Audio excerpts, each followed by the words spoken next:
At one point in my life, I didn't know the story of my own life. I had to flip back to early chapters, remind myself who I was, who it is I wanted to be when I was about your age. I realized then that I had forgotten my story, in part because I let other people write it and tell it. The result of that realization was a radical change of my personal philosophy. I finally took ownership of my life, became the author of my life. I didn't always make smarter choices, but I was sure that I was the one making the choices. I realized that tennis wasn't my life. Tennis was my job. My life was my life. And doing work that could impact other lives, work that could help others change their lives, was what made me feel good and hopeful in those 10 minutes before I fell asleep every night. Tennis has not only given me much, it has taught me much. It's no accident that tennis uses the language of life: service, advantage, break, fault, love. The lessons of tennis are the lessons of maturity. In tennis, you prepare, and then one day your preparation seems futile. Nothing's working, and the other guy's got your number cold. So you improvise. In tennis, you learn what I do instantly affects what you do, and vice versa. Tennis makes you perceptive, proactive, reactive, all at the same time. Tennis teaches you the subtlety of human interaction, the curse and blessing of cause and effect. After you play tennis for a living, you never forget that we are all connected. And there's nothing quite like a tie break that teaches you the concept of high risk, high reward. Tennis teaches you there's no such thing as perfect. You want to be perfect, you hope to be perfect, then you're out there and you're far less than perfect. And you realize, I don't really have to be perfect today. I just have to be better than one person. Not long ago, we were on the road, and I looked out our hotel room window from the upper floor of a very tall high-rise. I could see the rooftop of an old and beautiful cathedral. It was stunning with its carved stone and marble, all done so perfectly. I could not believe the work of art I was seeing, and I wondered how many years did it take them to create this, and what drove them to be this committed. Then I began to appreciate something greater. I realized when this rooftop was built, it was by far the tallest building. And in an age long before airplanes or skyscrapers, these artists believed each day as they went about their work that no human being, no one set of eyes would ever see their creation. How could they not have cut one corner? How could they consider no task routine? I can only think it came from a deep place inside. The need to be true to themselves was their reason and their reward. A millionaire at 17, what is that like? I never really thought of myself as a millionaire or somebody who has a lot of money. I've always kind of looked at things like, almost like things are free, you know? It's like, well, I guess I can just have it. I guess, you know, my whole life I grew up not being able to play a lot of the tournaments I wanted to, that my dad wanted me to, because we couldn't afford it. And, you know, I didn't grow up wealthy at all. Do you feel like you didn't earn the money? That you didn't have to work quite hard enough for it? I got fame and money before I did accomplish my goals. It distracted me. It didn't allow me to be as focused as I could have been. One of the most influential people in my life I met only one time. It was the most vulnerable time, a time that I needed direction and inspiration. And just then, there I was, shaking hands with Nelson Mandela. He took my... No.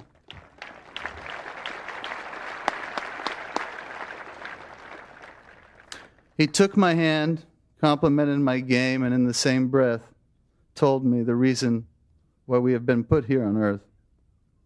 I can still close my eyes and hear his words of wisdom from that evening. He said, "We must be careful in our decisions, careful in our words, and we must be careful in our relationships.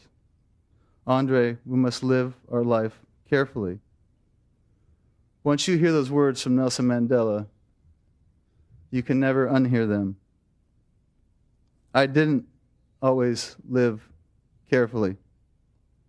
I didn't always pay tennis the respect it deserved. I thought it was my career that was creating my angst, that tennis was the cause of my internal tension and disconnect. I didn't know myself, and I didn't recognize that my troubles were of my own making, and that I, and only I, could solve them. Something you don't know about your alma mater?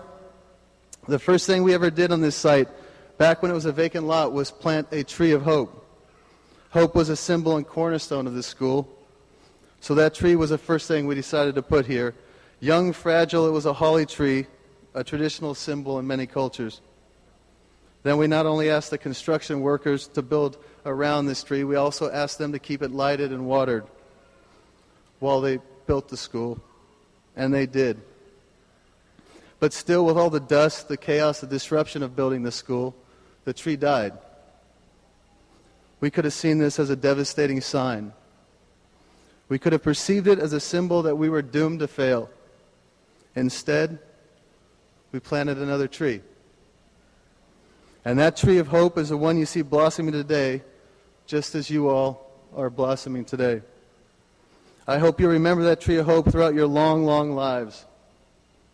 When your personal tree of hope wilts or droops or dies, be brave enough, stubborn enough to plant a new one. We left off 1997. You start taking crystal meth with your assistant. Towards the end of that year, you made a decision. You want to stop this, and you want to start taking tennis seriously again because you've been losing consistently. Yeah. And right about then, you get a phone call from a member of the Tennis Association, an official with USTA actually, saying that they've got a urine test on you and you've tested positive for crystal meth. You have been caught. Yeah. And you find yourself in yet again a lie. You write them a letter, and what do you say? In the letter, I lie. I didn't know what to do. I had nowhere to turn. Because they want an explanation. Yeah, I was ashamed of it. I was scared. I was panicked. I had no one to turn to because nobody knew in my life.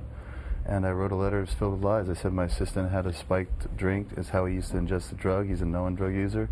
And I took a sip of his drink. And that came on the heels of me making a decision to not walk away from tennis. I was 141 in the world in Stuttgart when my coach said to me, you know, Andre, you're too good for this. We got to start over or we got to quit. And I remember looking out over the traffic saying, how many people go on to lives that they don't want, that lives they didn't choose, but they find reason to do it. And I committed that day to a life that I'm going to choose. I can walk away from tennis. And it was that moment when I chose tennis that a lot started to change. And then that phone call came. But they bought your excuse. They bought it. And you realized, and now I really have a second chance. Every day is going to be a day of atonement. And you began to turn your life around. The tennis improved. So did your personal life. Well, I think that atonement is a great word. And I think this book, to be quite honest, is an atonement. Because I had a lot more to lose in doing this than gain. You know, but if a hit on my perception, it might not be what people perceive of me, but it is the truth of me, and I think there's a lot to be gained from it.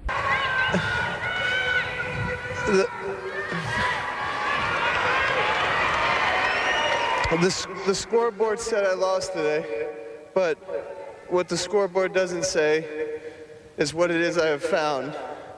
And over the last 21 years, I have found loyalty.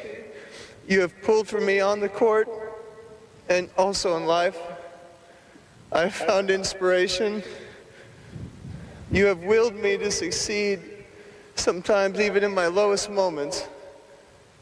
And I have found generosity. You have given me your shoulders to stand on, to reach for my dreams, dreams I could have never reached without you. Over the last 21 years, I have found you, and I will take you and the memory of you with me for the rest of my life. Thank you. And once again, our minds reel because what you'll do, the cures you'll find, the inventions you'll make, the trails you'll blaze, the books and poems and screenplays you'll write, the prizes and honors and accolades you'll earn is beyond imagining. We've tried to teach you, but let's face it, we have all taught each other. Together in building this school and keeping it alive, we met roadblocks and detours and setbacks. Sometimes things look grim. We've been pioneers after all, and pioneers get lost. Still, we've pressed on. We've overcome, and we're all better off for the trials we've endured. If it had been a smooth ride, I don't think any of us would feel as proud as we feel today. Still, I want to promise you that we'll take the lessons learned from your time here, and we'll use those lessons to make this school better. We'll make changes, adjustments. You're the first class, 2009, and thus we congratulate you.